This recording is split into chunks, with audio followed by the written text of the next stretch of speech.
Good day po sa lahat, si Fiscal EJ po ito. Have you ever heard someone say, idedemanda kita ng perjury? Madalas natin itong naririnig sa social media, sa politics o kahit sa personal na away. Pero ang tanong, ano ba talaga ang perjury? Is it simply lying or may specific legal requirements ba bago masabing perjury na? Today, let's break it down in simple terms. What is perjury? Under the law, perjury is the willful and deliberate assertion of a falsehood under oath regarding a material matter. In simpler terms, perjury happens when you intentionally lie under oath about something important. Take note of the keywords here: willful, deliberate, under oath, and material. Hindi sapat na nagsinungaling ka lang. The lie must be intentional, it must be under oath, and it must involve something important to the issue at hand. Now, when does perjury happen? In practice, perjury usually happens in two common situations. First situation, when someone falsely testifies under oath outside the courtroom. For example, during a Senate or congressional investigation, kapag may witness na nagsalita under oath at nagsinungaling tungkol sa isang mahalagang bagay. Remember, kapag nagsasalita ka sa mga ganitong proceedings, you are legally bound by your oath. Second situation, through a false affidavit. This happens when a person signs a sworn statement or affidavit knowing that the contents are not true. Halimbawa, gumawa ka ng affidavit accusing someone of a crime pero alam mo naman na hindi totoo ang sinasabi mo. That can constitute perjury. Now here's something many people don't realize. If the lie is made in a sworn affidavit or outside the courtroom, that is perjury under Article 183 of the Revised Penal Code.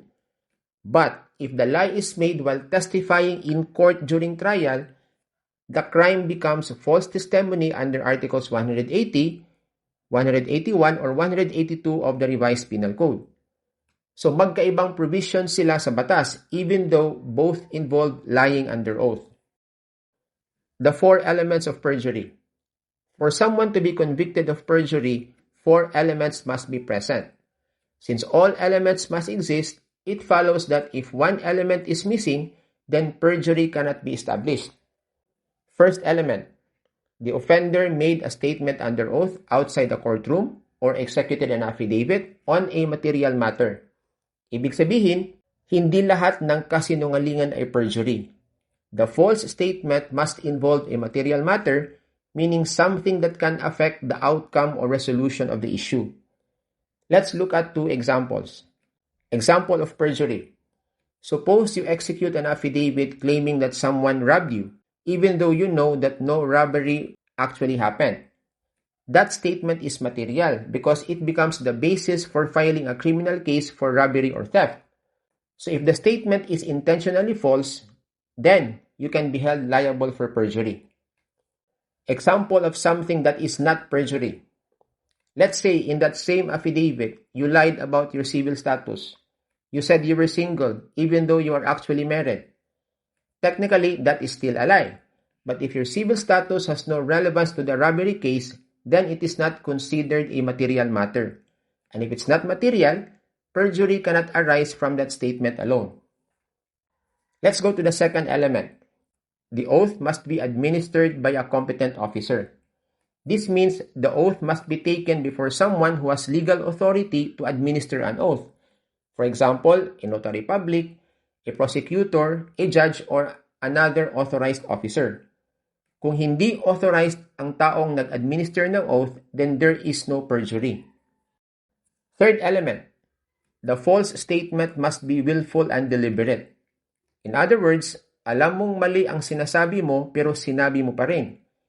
Hindi ito pwedeng simpleng honest mistake, misunderstanding, or faulty memory. The law punishes intentional lying, not mere error. Example of good faith which negates perjury. Halimbawa, sinabi mo sa affidavit na the incident happened on March 5, pero later lumabas sa CCTV na March 6 pala nangyari. If you honestly believed that the incident happened on March 5 because that was what you remembered, then that is not perjury. That is simply an honest mistake in memory. Good faith or lack of malicious intent can therefore negate perjury. Fourth element, the statement must be required by law or made for a legal purpose.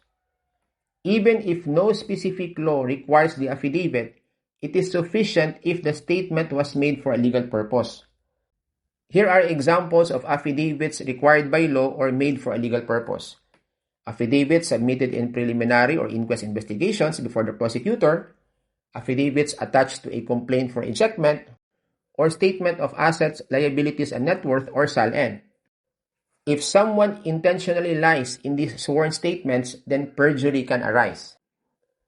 Now, here's another interesting concept in criminal law, subornation of perjury.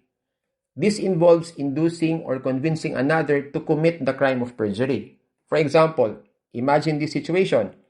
Person B convinces person A to sign a false affidavit accusing person C of a crime. In that situation, person A may be liable for perjury. But person B, the one who induced or pressured person A, may also be held liable. Under our legal framework, that person may be punished as a principal by inducement in the crime of perjury. So hindi lang yung nagsinungaling ang pwedeng managot, pati na yung nag-udyok sa kanya. Now here's a common misconception. If a person made two contradictory statements, does that automatically prove perjury? The answer is no. Let's look at a simple example. Suppose a person signs an affidavit saying, I saw Juan steal the motorcycle. Later, in another sworn statement, the same person says, actually, I did not see Juan steal the motorcycle. Clearly, these two statements contradict each other. But legally speaking, that contradiction alone is not enough to convict someone of perjury. Why? Because the prosecution must still prove which of the two statements is actually false. Hindi sapat na ipakita lang na magkasalungat ang dalawang sinabi. The court must still determine alin ang kasinungalingan, and that must be proven through independent evidence. Contradiction alone does not equal perjury. There must still be clear proof that the statement made under oath was intentionally false. At the end of the day, the law treats sworn statements very seriously. When you sign an affidavit or testify under oath, you are essentially telling the state, everything I am saying here is true. Kaya hindi dapat ginagawang biro ang panunumpa, because under the law, a deliberate falsehood under oath can lead to criminal liability. So the next time you hear someone casually say, idedemanda kita ng perjury, remember that perjury is not just about lying. It requires very specific legal elements and it must be proven with clear evidence. So yan lang po ang nais kong ibahagi today and see you in my next video. Maraming salamat po.